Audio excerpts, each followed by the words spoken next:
Bienvenue fidèles téléspectateurs dans votre émission. Mesdames et messieurs, vous nous suivez partout dans le monde à travers notre chaîne EHP Média. Déjà, je vous dis mboté. Donc, le lot tozana Katia Centre, Babi Centre naturel. Ils ont pour la médecine africaine. Donc, tozai pas docteur Okoko Raphaël. Donc, tozana le lot, tu es découvrir. Bon, brisket, tu es tout découvrir. Nakata labo de bon mon épisode toza juste nakata chango to na chango awa na BKTF na avenue Kingunda 44 na centre ya docteur Okoko Raphaël et pas wapi docteur Azali. Docteur, bonjour. Bonjour mon frère. Voilà, ça fait moi longtemps mais tozo nous souhaiter ko découvrir bonne santé za malade. Oh, santé za malade mo Angola Nzambe. Merci beaucoup bandeko bazotala partout dans le monde où ezamba liboso te na chaîne Abiso EHP Media TV. Déjà tozaki yo na mikolo etaki koleka et puis bandeko babengaki bazwaki déjà ba médicaments na bango, j'espère. Oui, bazozwa ba médicaments na bango déjà, baza sur traitement. Merci beaucoup, merci mais lelo tout le monde on dirait ba feuille ba plante monsieur za na mesa. Tu éviter ceux qui au la direct qui a expliquer biso na moni déjà citron, ba plante ya aloe vera, monsieur za awa. Où ils ont tout là dans labo. Ils ont un plan naturel, surtout le col citron.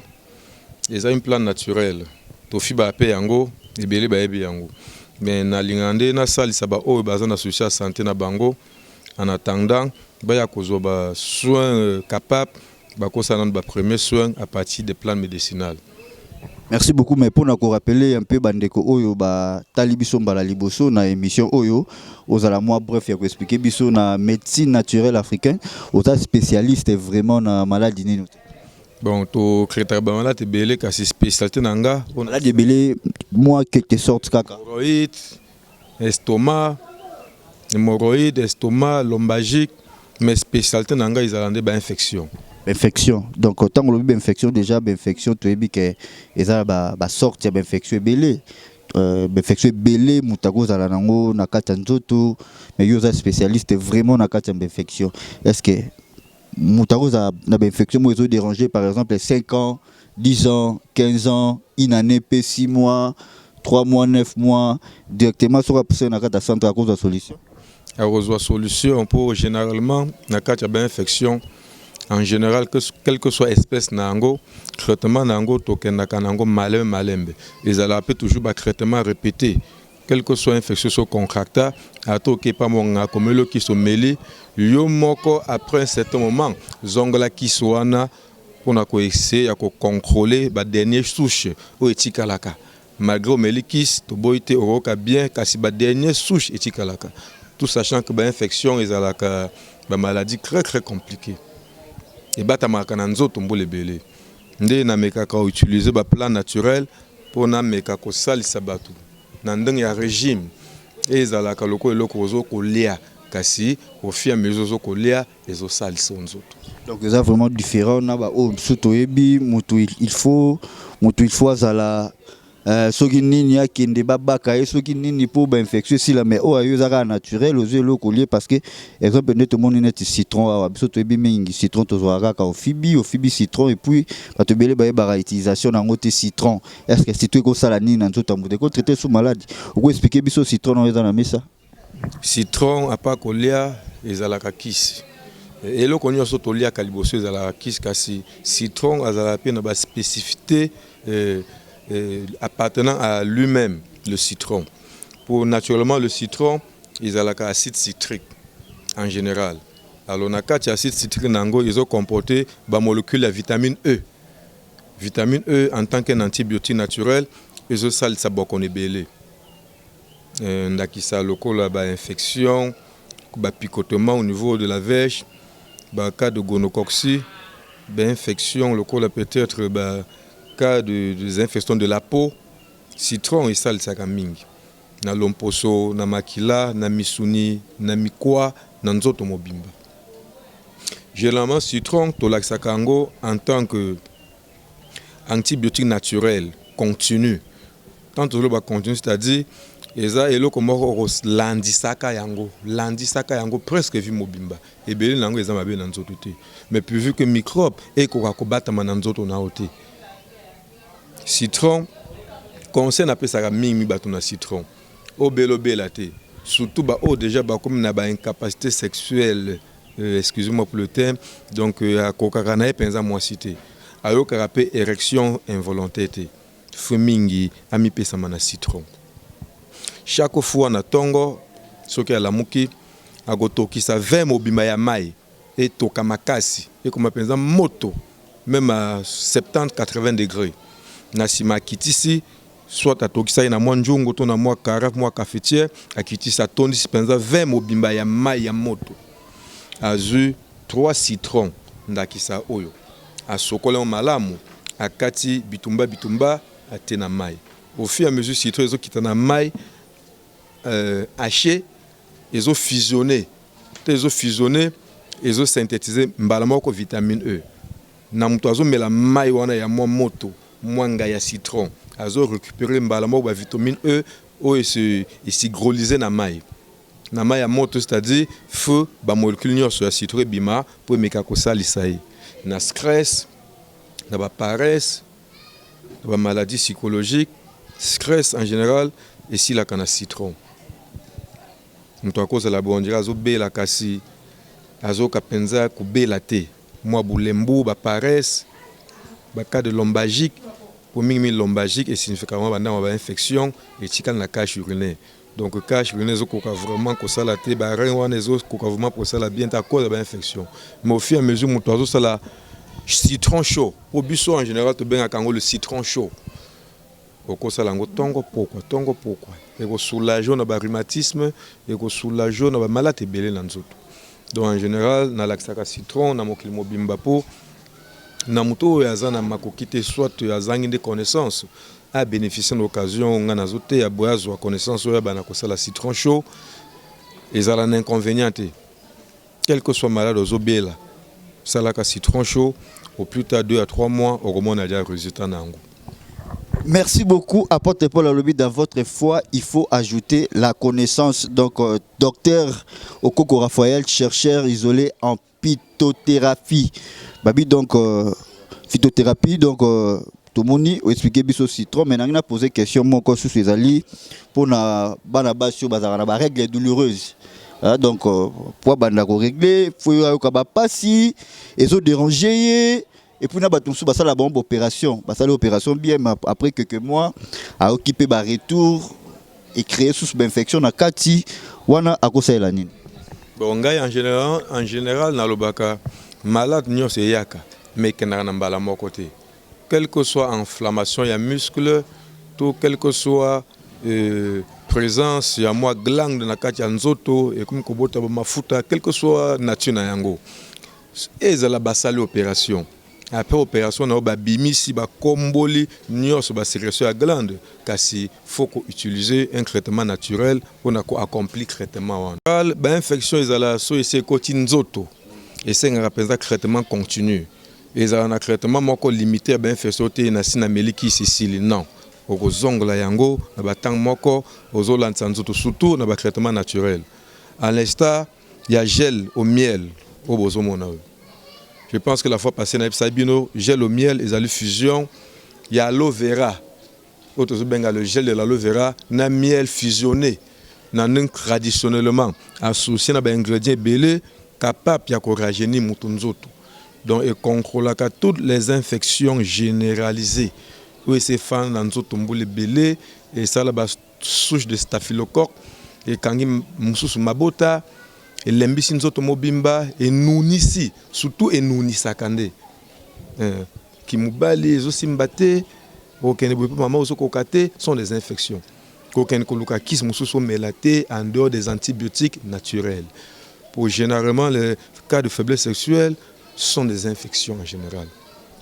Ezana ba mibali kakate mena basi mususu asali par exemple aboti ya liboso deuxième to aboti ya liboso deuxième azoyate azumwa temps ebele azobota lisusu te mais ozo prouver biso que ceux qui azui aye na centre na yo moi solution o ekosala ke a continuer mabota na ye a continuer mabota na ye à l'aise parce que généralement moi si azala so ya boti eza dia signification que aza na ba capacité nyonso naturelle ya obota. Mais ceux qui n'asiment mikolo comme koyoka difficulté à obota, c'est-à-dire infection moko songolo et fandeli na nzoto. Mi infection de la ceux qui fandeli mwasi et réduit ça ka ba hormone d'ovulité na ye. Ezo diminue ba pourcentage na ba chance ya ko sala ovulation na mbali na ye.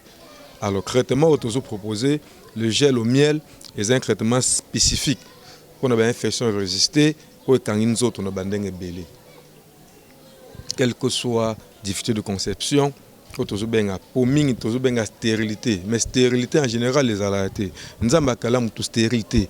Tout le monde naît avec des facultés de se reproduire parce que c'est la loi de la nature. Alors ceux qui ont remarqué aux autres qui se reproduire, ce sont des infections généralisées. Soit et pas moi si et réduit bon d'ovulité et pas yamobali et diminuer quantité de spermatozoïdes na goutte ya sperme naï. Quand on benga généralement les spermatozoïdes au cours de timem na suka na oligospermie. Alors le médicament ils allaient spécialisés selon l'étude au bisoto sel pour ngana chercher isolant phytothérapie na réservé gel le miel ils sont capables qu'en 3 mois au plus tard 3 mois et générer toutes les cellules qui ont pour se reproduire naturellement. On a toujours le gel oyo, ba mélange nango oti koloba le gel de l'aloe vera que besoin na bino nyonso. Ils ont le miel naturel. Pour le miel naturel, nous avons la faculté belé, nous avons ba olo, nous avons comme belé, mais il suffit de savoir manipuler cela. Et belé musu bazo ka miel bazo tokisa. Mais généralement le miel on ne le bouillit pas. Ce qu'on tokisi miel au chauffé, au hydrolysé, au dialysé, alors on perd les molécules nyonso.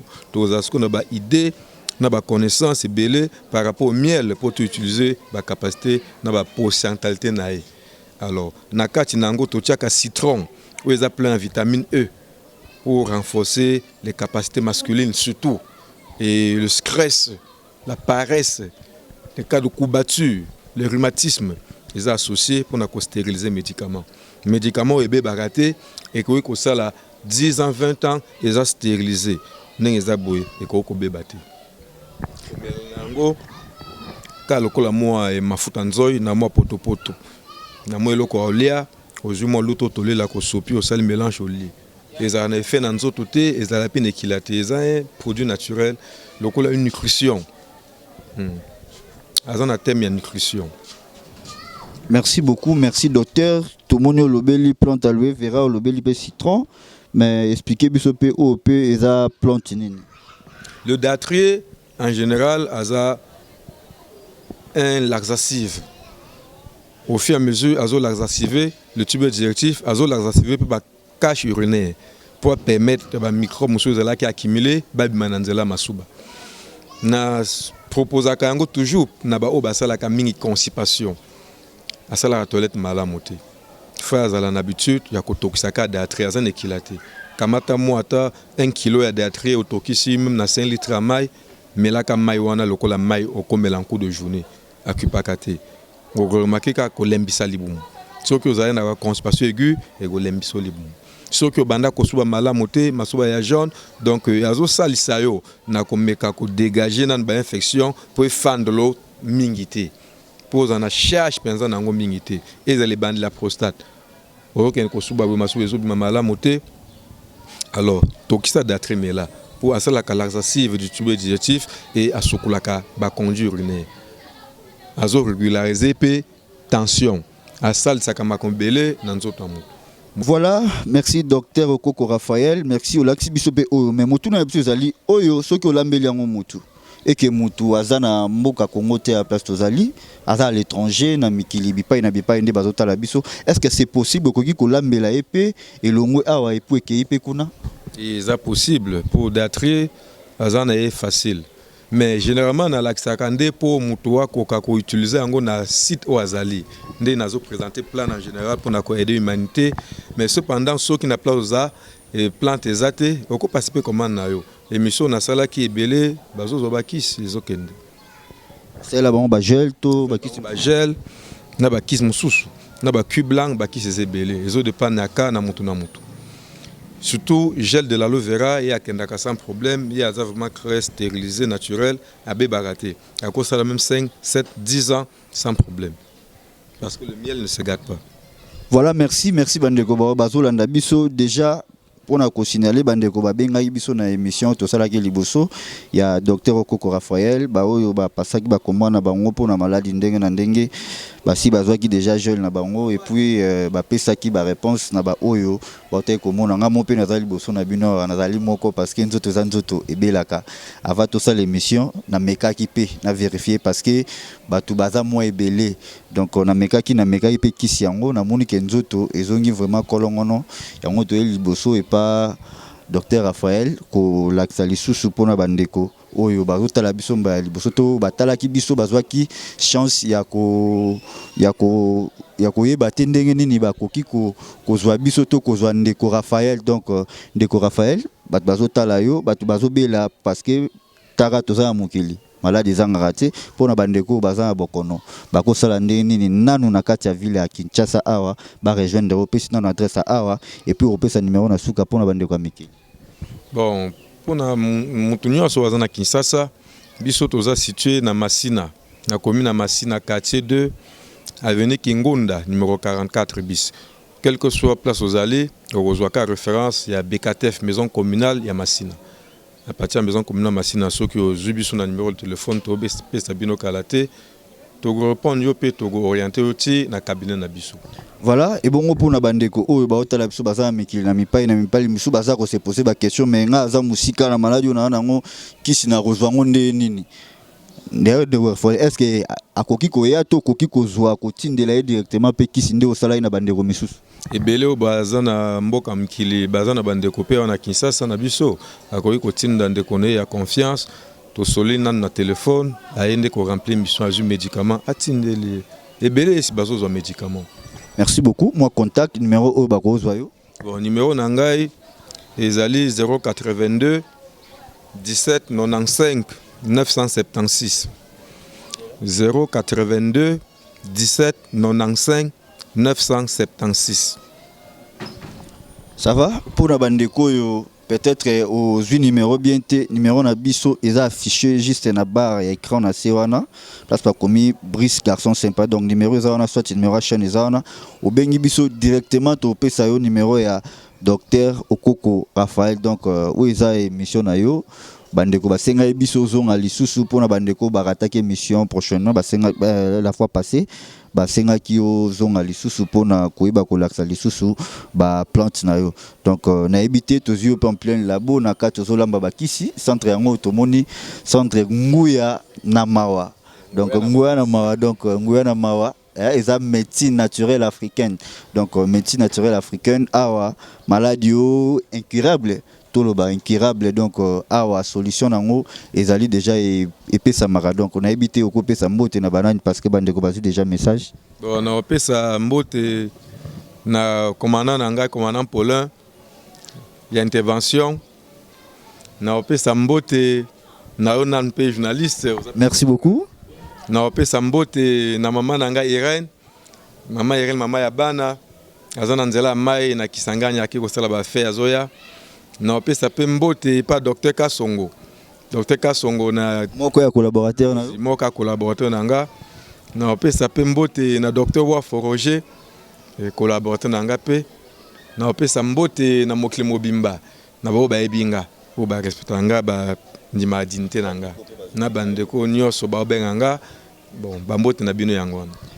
Merci beaucoup fidèles téléspectateurs donc nous sommes déjà presque à la fin de cette émission. Merci beaucoup Nabino Batubo Mesana Kolanda Biso ezaki émission Nabino Bobenga Gibiso Tozong Salisu docteur Okoko Raphaël pour Nabato Bazwa qui vraiment ningi sate ya Kolanda Biso na émission utaki koleka sima donc zana katamboka Kongo awa ezaki émission Nabino ya docteur Okoko Raphaël wapi tozomona biso moko tomoni ba maladie oyo ezaka traité awa hémorroïde prostate diabète estomac tension rhumatisme ainsi de suite, amib, levure, kyste, myome, règle belé. Est-ce que ça va découper la maladie? C'est possible vraiment bayape kozwa kisito okosela bango kisipotindi? Ba kisnyo c'est allé. Tu peux kotinda ezali problème ezate.